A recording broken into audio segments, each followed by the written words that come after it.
Lola is got a lot of similarities with me and also a lot of differences.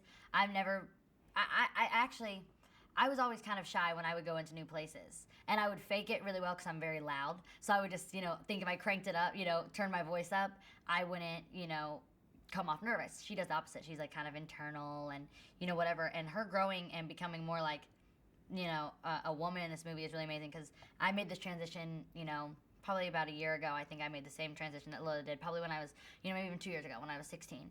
And I felt exactly what Lola's going through. And now that I'm 18, I feel completely different. And then, I know in 2 years I'm going to be different after that, different after that. Everyone keeps changing. And I love that this movie shows such an evolution. It shows what Lola is, at 16 and what Lola will probably become, which is a lot like her mother. And then you see the grandmother, Marlo, and you see her and you go, oh, that's probably what she'll be like when she's a grandma. You get to see the 3 generations, which I think are amazing.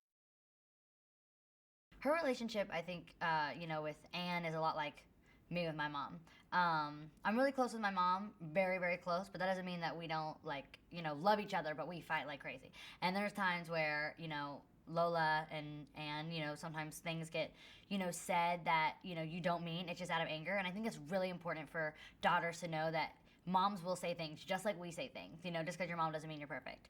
And they'll say things that they don't mean. I think this is a really important message. You get to see the hurt on both ends, and moms get to watch and go, okay, I get what my daughter feels, because now I've seen Lola, Anne talk to Lola the way that they talk to their daughter, and you see, okay, that's what my daughter feels. And the daughter can see what the mom feels. You get to really see both of their lives and see how what they say, which is so typical of moms and daughters to say. It's not very scripted. A lot of it's a lot of improv. And you get to see the way that it affects each other. I hope they see all of us in a new light. I hope they see me as someone who is maturing, not stepping away from my younger fans, but maturing and, picking roles that I can really relate to. And I'm so excited to see Douglas, come out as an American actor.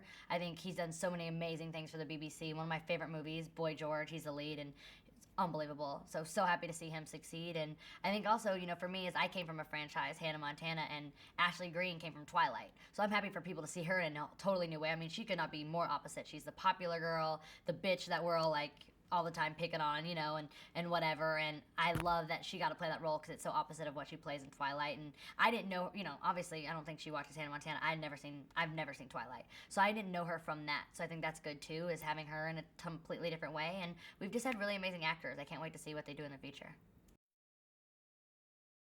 I mostly just want to say thank you to Demi so much. Who knows if she'll ever even see this? I just want to say thank you to Demi because she's the main reason I got involved. This movie was just kind of an indie film that was kind of being talked about, and I heard it every now and then Demi was like, this is something that I want to do with Miley. I want to be a part of her life. And without her, I wouldn't be on the set. Without her, I wouldn't be who I am. Sitting here, I wouldn't know a lot about myself. I got to meet a lot of great people. And so I just want to thank Demi for taking that first step, really taking the initiative and saying, let's really put this together. Let's make this movie because, Lisa's from France, didn't really know. We didn't have the producers behind us quite yet. It was Demi and Lisa who got me on board. So thanks a lot to Demi.